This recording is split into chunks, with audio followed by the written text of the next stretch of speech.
I'm back here with another video on Ron's YouTube channel where we focus on a lot of GoPro gear, GoPro gear, GoPro related stuff, all sorts of cameras, gear. I don't even couldn't even name them all here. I cover so much stuff. This is the biggest channel on YouTube. No, I'm just kidding. And we do a lot of drone gear too. But today's a GoPro video, specifically the GoPro Hero 9. But the technique I show you today will probably be applicable to the GoPro 9. I do not currently have a GoPro 9 to test out, but I'm speaking of the GoPro 9. That's a good lead in here. When I first got the GoPro 9, over a year ago, this has been out for like 6 months, better now. So go back more than a year and a half, for the GoPro Hero 9. And when it came out, it had a feature called ProTune settings, where you could go into the Quik app on your smartphone. You could change all the settings right from there. And when I say settings, I mean things like 4K video, 5K video, 1080p. You could change your frame rate. You could change your camera view from, say, wide to super view to linear and all that stuff, as long as you were connected to the GoPro via Wi-Fi. And that was an easy connect. And that's how the Quik app actually works. It connects to your phone during Wi-Fi. So that made it really handy. If you had the GoPro mounted someplace, you wouldn't have to go over and tap on the back. You could just, if you were in a chair or whatever, you would just, a little bit of a distance away. Of course, you're limited to how far Wi-Fi transmits. So it couldn't be like, whatever in the next zip code, but you had to be relatively inside of the device to do this. But then all of a sudden that when the Hero 9 was out a couple months, that feature disappeared. So the only way to change your settings on the GoPro was to call the touchscreen menu up in the back, and you tap that little thing. It looks like a pencil, and you get in there and you do all these taps. On the GoPro 9, that was infuriating because the processor was too slow in the GoPro 9, and you would have to tap like a million times to change one setting with the exactness of a pro. But when the 10 came out, of course, it had a faster processor in it, so that made the it wasn't quite as painful anymore. You could tap once and get something reactive. But still, these still kind of small icons, so you still had to be exact with your tap. But at least it was very responsive to touch. This is the Hero 10. But a friend of mine, Danny Black, who has a big channel, I'll try to link it down below. He's coming out of someplace in Australia. He just did a video recently. He just kind of casually dropped in, and the ProTunes is back. And I don't know what firmware update brought it back. I don't know how long it's been back, whether it's been back a week, a month, I don't know. But the important thing is it's back. So I'm going to do a little demo here of how to use ProTunes with the Hero 10, the iPhone 13 Pro, and the Quik app. If you don't know what the Quik app is, it's GoPro's own app. They make it themselves. Looks like this on the iPhone. If you can see it there, the black one. This is GoPro Quik, underneath it. And it's free, but, and I don't know if I had the GoPro membership, which is, a certain amount of dollars a month, or you can get it by the year. And I think some of these functions you may need the paid for subscription, but I'm not sure about that because I can't test the non-paid out because I only have the paid now. So I'm testing you the paid version out here. And the Quik app, the ProTunes has other values too, like you can save all your video up to the cloud and whatever. But we'll get all that into that in the hands-on portion where I actually show you how to kind of get in there and get your hands dirty and get all these settings changed. So just stay tuned, and we'll be back with the heart and the meat of this video here.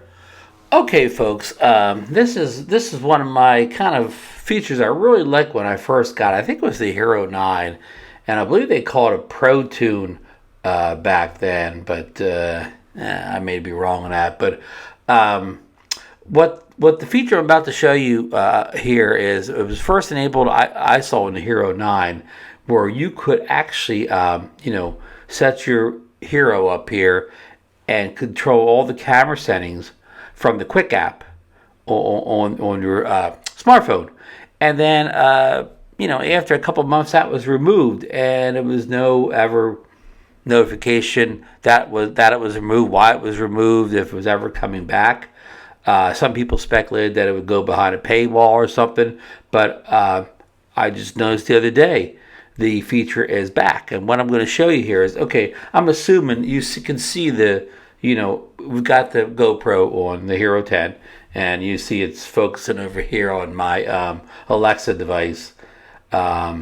And you see the live feed on the phone here. So, before, you would have to do all your settings as far as 4K, 30, 60, whether you wanted linear or wide or, any such settings like that, color, on the GoPro. But now on the phone, now I'm going to assume you already, are familiar with the app, and you can get to this point where you start the Quik app up here, and you get the Wi-Fi to connect to the GoPro, and then you have the live feed. Okay, well up here, we're on this basic kind of screen here when you go into we'll say the camera stuff rather than the editing part here. So this is on the video thing here. So see what this is now. That's just what happens to be one of my settings here. So you can go to any one. Let's see, let's go to basic here.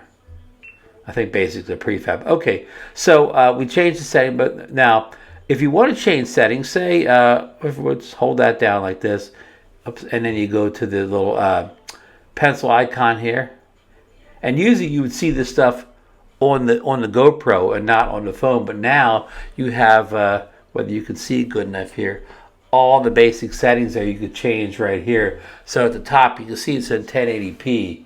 You can tap that, and you can change it to 5.3, 4K. You can change you change it back to 1080p. Okay, so the frame rates here are 30 frames per second. You can change them up to 60 frames per second, which is a popular one. I'm going to change it back to 30. It's in linear mode now, but you can change it to super view if you want to. So you can do all this from the I think it was in linear before. You can do all this from just the phone. So if you have the GoPro mounted on a tripod or something, you don't have to keep going over to it to change the settings. You can just if you're within range, and I don't know, say you're maybe 10 feet away, maybe you can go further. If it's on Wi-Fi, 15 feet away, you can change all your settings without having to go up and tap on the touchies. Because sometimes the screen is much improved as far as tapping on the Hero 10 because it has a much faster processor now and it reacts to your taps. In the 9, it was painful trying to get it to react to your taps on the screen. It was just so laggy, but it has all been fixed with the 10. But still, it's still not as easy as tapping this stuff on your smartphone here. I mean, it's big enough, you don't miss on the smartphone. Of course, something for a modern phone like the iPhone 13 Pro, I mean, the tap sensitivity is almost no delay at whatsoever, so instantaneous. So this is a much better screen, to change settings on than trying on the phone. You kind of can fat finger the GoPro much easier than you can the smartphone. That's a good thing. So I'm not going to go into a big tutorial on how to use this, because again, I'm assuming if this means anything to you, you already know how to connect that to the Quik app. But if you don't, let me know down below, and I'll do a whole tutorial on how to use the Quik app, on the phone to not only control the GoPro and change a lot of the major functions, but also how to get your photos off of the GoPro onto the Quik app. If you have the of course the GoPro membership, you can store all those photos in the cloud account for free, and you can do editing. You can has a movie maker where it'll almost make a little mini movie for you, do all the editing, the effects, the cuts, and everything like that. If you want a quick and dirty, whatever 20-second quick movie. So yeah. So again, if you do want a tutorial like that, I mean, there's probably plenty of them out there already. But if you want to see me, go soup the nuts on how to use the GoPro and the Quik app, I will. definitely be willing to do that. So, like here, it's on, it was on movie here because the GoPro turned itself off after 3 minutes, and now we're disconnected. So that's what it looks like when you first start out. Once you can either view the media, or you can tap that button up top where it says, connect to GoPro, and then it's going to try to connect to the GoPro and the Wi-Fi. So see, it's connecting right now. I didn't know it would wake it up off its sleep. And you see how it says enable preview. So you just do that, and you have to click OK, and it'll turn the Wi-Fi on both devices and connect them up. See, it's asking. So, and this takes a couple seconds here to get all this connected. Work unable to connect. So it's probably because I don't.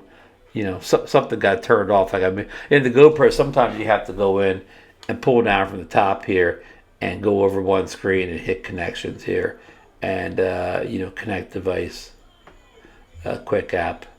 Look, see, that's all it took, and that popped right up over here. So you do have to connect them. Every time you do this. So just be aware of that. I mean, it's not perfect here, but I think the Quik App is well worth it. It offers a lot of features I like to use, and I don't even use 50% of what's available in here. I think it's worth it. You see, it's prompting me up there to download the images and video off of here to the phone, and then it'll put them up in the cloud for me, so you can kind of save everything out in the field. So okay, well that's it. I'm not going to go on too long today. I just wanted to show you that feature was available again to control your camera settings from the app, to the GoPro without having to actually use the touchscreen on the back of the GoPro, which again is a lot better than it used to be, but it's still not as good as the phone. All right, so if you want to see more GoPro content, just let me know down below, and I will try to add more of that into my weekly routine of videos here on YouTube. So everybody out there, give me the thumbs up if you got anything out of this video. Consider subscribing to the channel for more videos on GoPro and camera related stuff, as well as drone gear. And don't forget, if you do subscribe, hit that ring notification bell so you know when I post a new video. Okay, everybody, get out there and film something beautiful for me, folks. See you in the next one.